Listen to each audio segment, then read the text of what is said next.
Hey friends, Miss Skinny Jeans here coming at you with another Trigger Happy Thursday. Now, it's football season, and although I don't really understand sports, I do know that people are betting real money on made up football teams based on past statistics and future predictions about how football games may or may not play out. I've never really understood the appeal of betting on a player to do a certain thing or a certain amount of things in a certain amount of time during certain games because, well, nothing is certain, so the bets are really just best guesses. But if and when the time comes when your number one guy goes down in the fourth quarter and has to sit out, I can guarantee that while you may be upset, you're going to eventually accept the fact that you lost. You're not going to show up at the NFL player's house and beat the crap out of him for not doing what you wanted and then refuse to play fantasy football ever again. Because that would be crazy, right? Please tell me we can agree on that.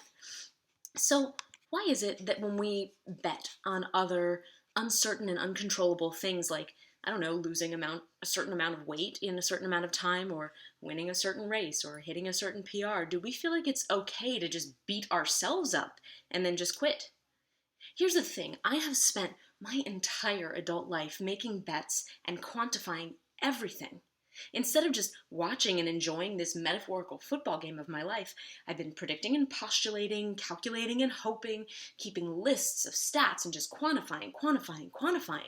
And it has made me insane. Really and truly, what do we hope to gain when we lose a certain amount of weight in a certain amount of time? By picking start dates and end dates and taking progress pictures at halftime and keeping food diaries and fitness trackers, we're really just keeping ourselves endlessly busy. But are we actually approaching our health healthfully? I mean, if we can't be good sports about it, should we even be playing the game? Which brings me to today's happiness trigger, and that's stop keeping score. Look, I get it. Numbers are sexy. Numbers are concrete. They tell us things. It's like going to a children's soccer game. Parents get riled up, and if the refs don't keep score because they want the kids to learn good sportsmanship first, the parents revolt. Because as adult human beings, we don't want to play if we can't keep score. And that is why self-quant and biohacking and the Internet of Things are such a big deal right now. Everybody wants to know if living a healthy lifestyle is having an effect. But instead of just saying, hey, I feel better than I did, we feel like we also have to be able to prove it to others. My LDL cholesterol went down by 2 points. Woohoo? Here's my question. If it's not really something you can control, what good does tracking and setting arbitrary goals actually do for you besides making you get mad at yourself and beating yourself up? And honestly, does it matter? I mean, in the long run, do the numbers really matter if you're healthy, you're feeling good, and you're ultimately happy? Why does it matter that your scale says you're down half a pound from yesterday? Did you remember to hold the door open for that old lady with her handful at Starbucks? Why does it matter that your Fitbit emailed you to tell you that you walked 2 more flights of stairs than yesterday? Did you speak up for yourself at that meeting at work and feel like a contributing member of the team? Why does it matter that your resting heart rate variability is 1 point better than it was last week?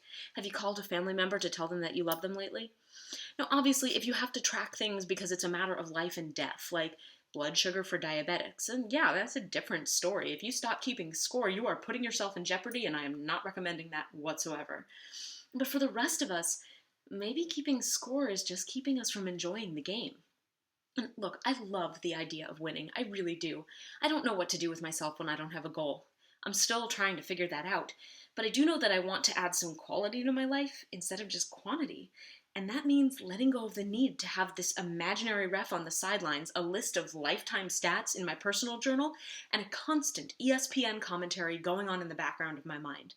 In life and in fantasy football, you can make bets about the outcomes based on your past, but you have no control over those outcomes. And the difference between your real life and fantasy football is that no one actually cares about your stats. Your weight, your 1 rep max, no one is investing their time into arbitrary numbers like you are.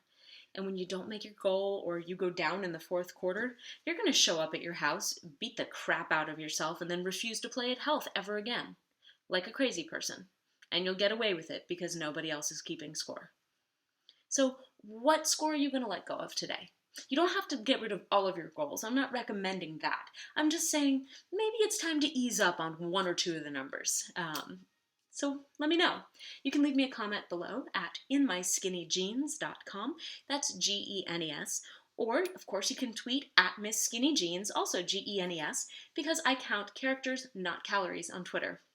And of course, if you'd like something a little bit longer, you can listen to the Finding Our Hunger podcast at findingourhunger.com, or just by typing Finding Our Hunger at iTunes or Stitcher Radio. And until next time, stop keeping score. And, stay hungry and keep on triggering happy.